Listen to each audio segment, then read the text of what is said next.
Hello, everyone, and welcome back to Talk Sara English. I'm Sarah, and I'm really happy you are here with us today. And I'm Mike. It's great to have you with us again. We always imagine you listening somewhere in the world, maybe at home, at work, on the bus, or walking outside.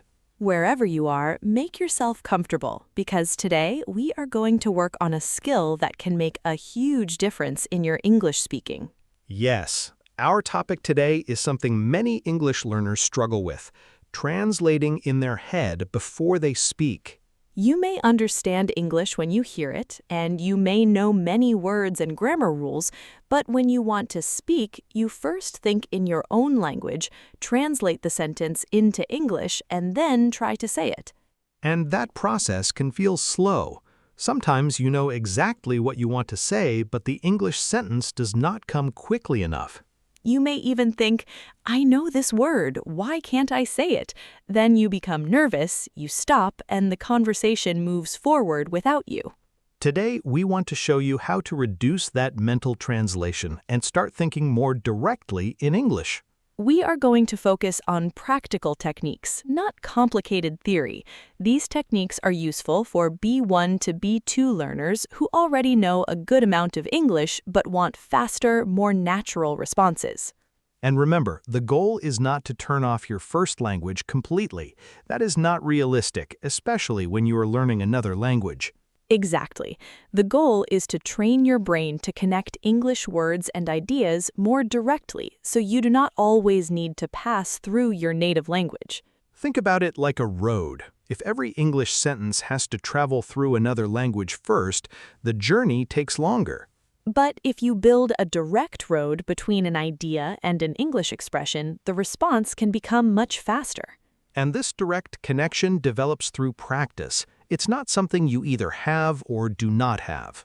So before we begin, think about your own speaking experience. When you speak English, do you often translate complete sentences in your head? Maybe you think, how do I say this in English before almost every sentence? Or perhaps you know simple expressions automatically, but you still translate when the conversation becomes more complex. If that sounds familiar, do not worry. It is extremely common, and it does not mean your English is bad. In fact, translation can be a useful stage in language learning. The problem begins when it becomes the only way you can produce English. Right. If you need to translate every sentence, your speaking speed will depend on how quickly you can translate, rather than how well you can communicate. So our first technique is simple but very powerful. Stop translating individual words and start learning phrases as complete units. This is one of the biggest changes you can make. Instead of memorizing a word by itself, learn the word inside a natural expression. For example, you may know the word decision. That's useful. But knowing the word alone does not automatically make speaking easier. It is more useful to learn expressions such as make a decision, a difficult decision, or I haven't made a decision yet. When you learn these expressions as complete pieces, your brain can remember them as one unit. This is sometimes called a chunk. A chunk is a group of words that commonly appear together and can be used almost automatically. Think about expressions you already know very well in English. Maybe, how are you doing? Or, what do you mean? You probably do not translate each word before saying them. Exactly. You hear the situation and the whole expression appears naturally. That's the feeling we want to create with more and more English phrases. Let's make this practical. Imagine someone asks you, what do you think about the new project? A learner who translates word by word may think in their first language, search for the English words, check the grammar, and finally produce an answer. But a learner who has practiced useful chunks can begin with a ready expression such as, to be honest, I think the project is a good idea, but we need more time. Notice what happened. You did not need to invent every word from zero. You used a familiar opening and then you added your specific idea. This shift can make your speaking faster, calmer, and more natural because you are no longer building every sentence from the beginning. Another powerful technique is to connect English directly to situations, images, and experiences instead of connecting every English word to a word in your native language. This is especially useful for everyday vocabulary. Imagine you see a cup of coffee. Instead of thinking about the word for coffee in your first language and then remembering coffee in English, simply look at the coffee and think coffee. It sounds very simple, but this kind of practice can slowly create a direct connection between the object and the English word. You can do the same thing with actions. When you open a door, think, I'm opening the door. When you sit down, think, I'm sitting down. When you are cooking, you can think, I'm cutting the vegetables, or the water is boiling. You are turning normal moments in your day into small English lessons. And the advantage is that you do not need extra study time. You are using time that already exists. You can even practice while getting ready in the morning. Look around your room and describe what you see in simple English. You might say, my phone is on the table, my jacket is on the chair, the window is open, and the room is a little cold. These sentences are not complicated, but they train your brain to produce English without waiting for a translation. The important thing is not to make your English perfect during this exercise. Yes, if you stop every few seconds to check grammar or search for the perfect word, you turn the exercise back into a translation activity. Instead, keep moving. If you don't know an advanced word, use a simpler word.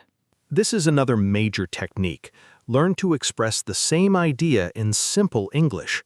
Many learners get stuck because they know the idea in their first language, but they do not know the exact English word they want. For example, maybe you want to describe a person who is very determined, but you can't remember the word determined. Instead of stopping completely, you can say, she really wants to achieve her goal and she does not give up easily. That sentence communicates the idea even without the exact vocabulary. This skill is called paraphrasing. Paraphrasing means expressing the same meaning in a different way. And paraphrasing is one of the most useful skills for fluent communication. Native speakers do this too. If someone forgets a word, they usually do not stop the entire conversation. They explain the idea in another way, use an example, describe it, or choose a simpler word. So if you forget a word while speaking English, do not immediately return to your first language. Give yourself another option. Ask yourself, how can I explain this without that word? For example, you may forget the word receipt. You can say, the small piece of paper you get after you pay. The other person will probably understand you, and you can continue the conversation. And something interesting may happen. Later, you may remember the original word more strongly because you needed it in a real situation. Exactly. A communication problem can become a learning opportunity. Another useful technique is to stop asking yourself, what is the English translation of this sentence? Instead, ask yourself, what is the simplest English way to express this idea? That small change in your question can change the way your brain searches for language. Let's look at an example. Imagine you want to say, I've been thinking about changing my job for a long time. You might try to translate the entire sentence from your first language word by word. But you can also build it from English patterns you already know. I've been thinking about. Then you simply add the idea. I've been thinking about changing my job. This is why sentence patterns are so valuable. You don't have to memorize thousands of complete sentences. You can learn flexible structures that can be used with many different ideas.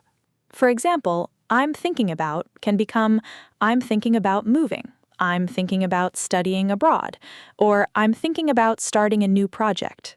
The structure stays familiar while the information changes. Another useful pattern is I'm not sure whether. You can use it in many situations. I'm not sure whether I should go. I'm not sure if it's a good idea. Or I'm not sure if I have enough time. The more patterns you know, the less mental energy you need to build basic sentences. And when basic sentence structures become automatic, you have more mental space for your ideas. That brings us to another important technique. Practice thinking in English. Practice thinking in English at different levels. Start with very short thoughts. Don't try to think about complicated philosophical questions in English on your first day. Yes, you probably do not need to wake up tomorrow and think, what is the meaning of human existence before breakfast? Start with something much easier. I'm tired. I'm hungry. I need coffee. Where are my keys? These small thoughts happen naturally throughout the day. Then gradually make them longer. Instead of I'm tired, you can think I'm tired because I didn't sleep well last night. Then you can add another idea. I'm tired because I didn't sleep well last night, so I'll probably go to bed early. You are slowly increasing the complexity without forcing yourself to translate long sentences. This is similar to physical training. You do not begin with the heaviest weight. You start with something manageable and gradually increase the challenge. Language training works in a similar way. Your brain needs repeated practice at a level that is challenging but still possible. Another technique is to create an English-only period during your day. It could be 10 minutes, 15 minutes, or even 30 minutes, depending on your level and schedule. During that time, try to keep your internal thoughts in English. You can walk around your home, make coffee, clean your room, or take a short walk while describing what you were doing. If you make a mistake, keep going. If you do not know a word, explain it another way. If you cannot express a complicated thought, make the thought simpler. The purpose is not to prove that you can speak perfect English for 30 minutes.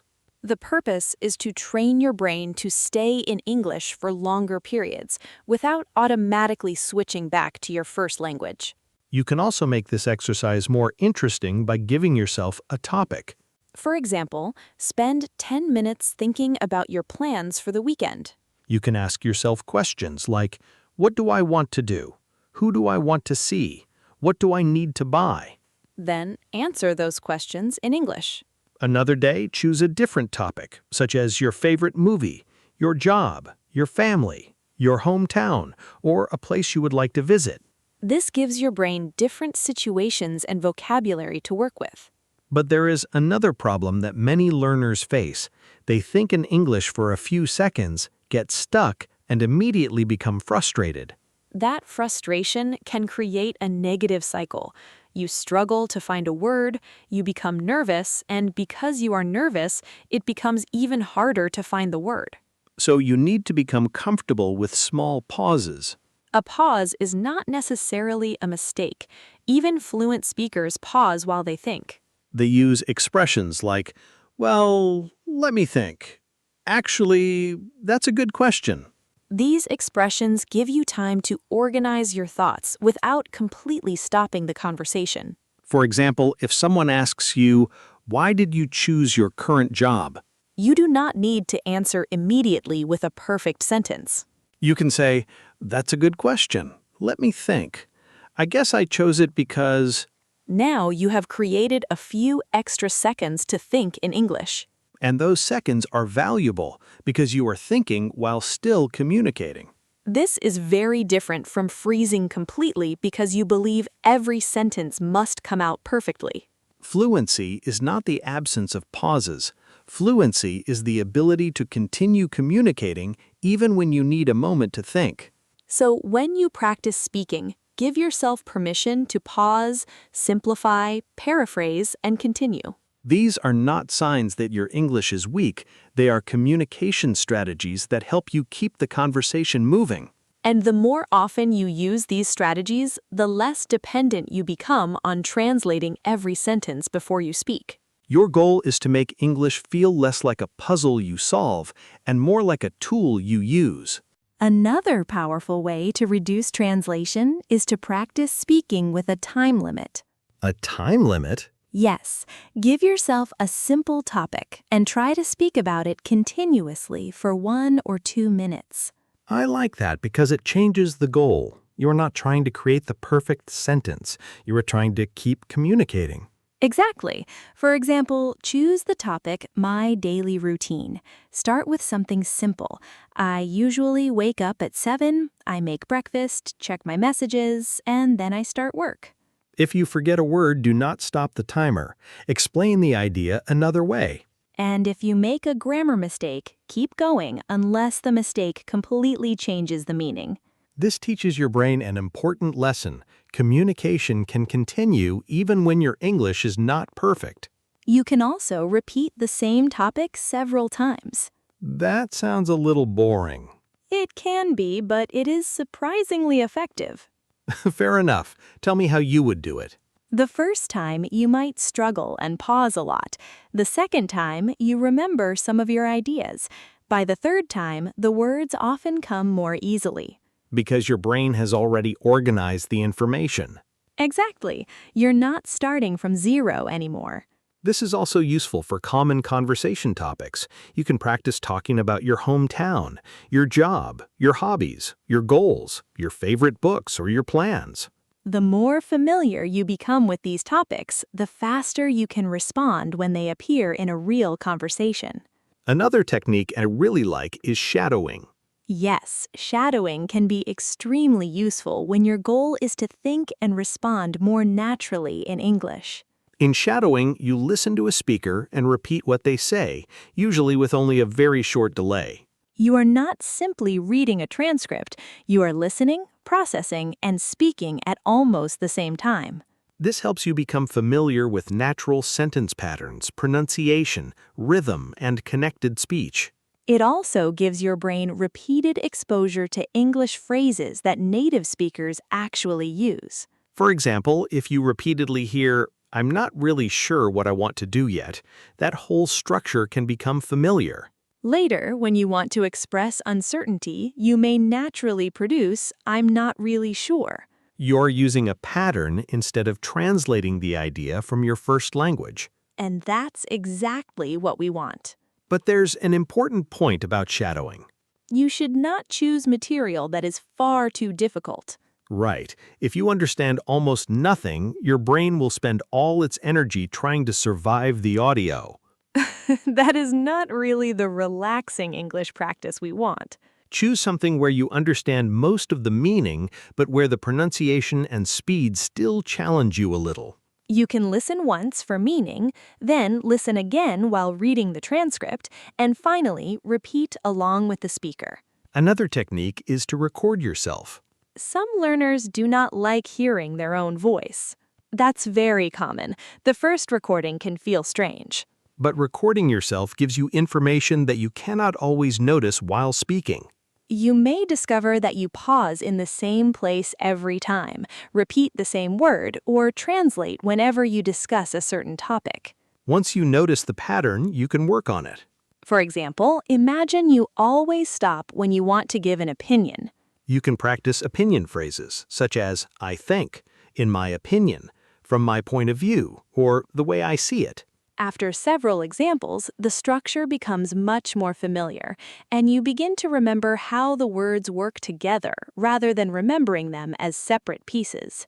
Another important technique is to practice immediate responses.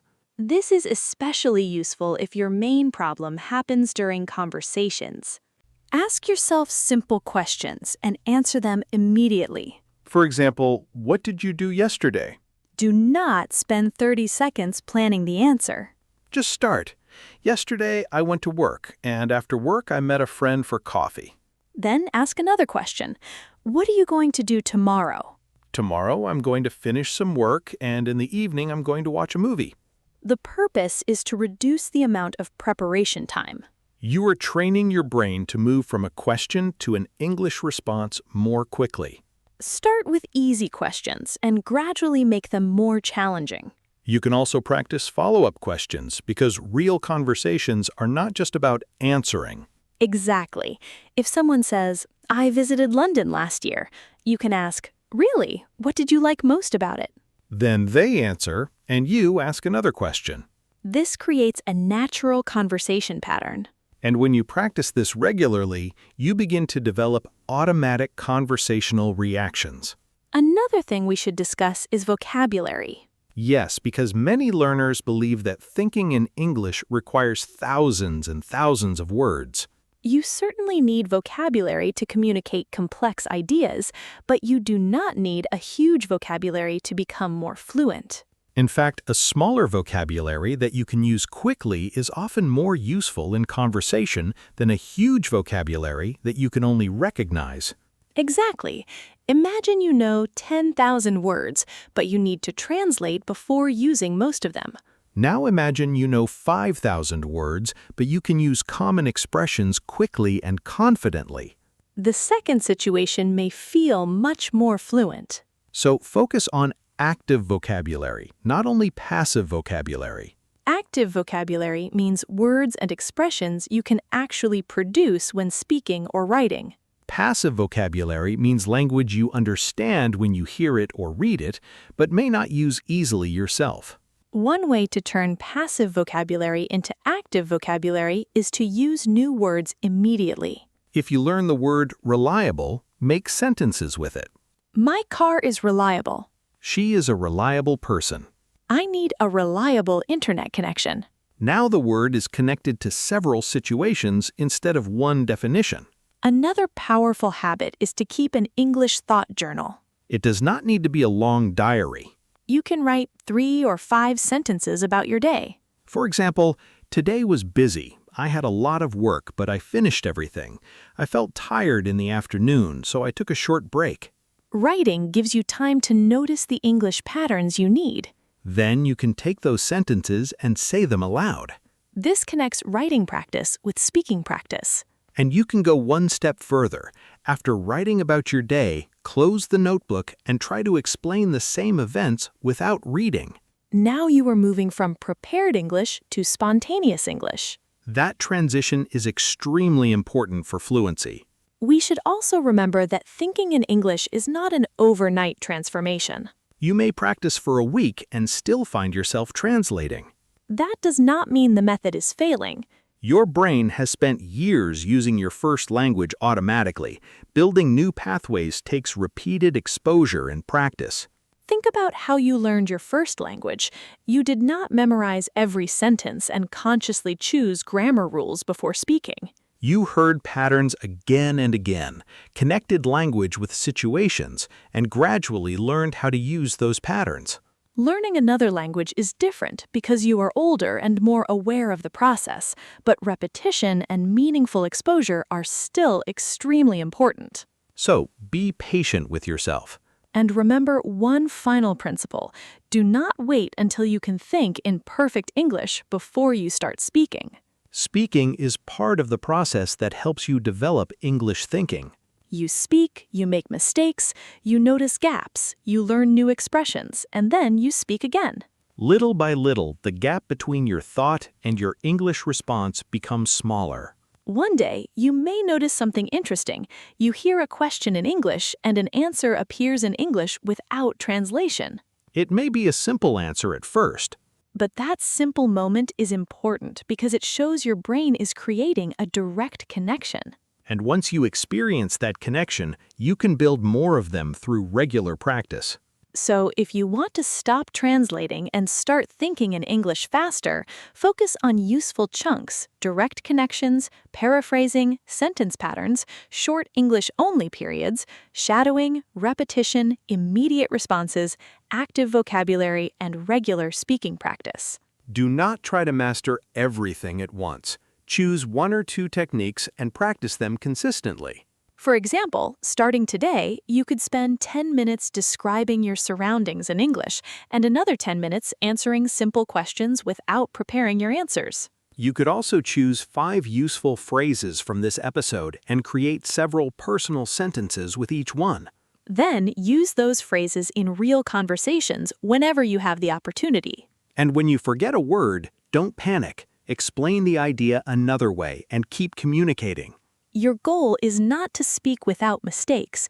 Your goal is to communicate without depending on translation for every sentence. The more you practice direct English thinking, the more automatic your responses can become.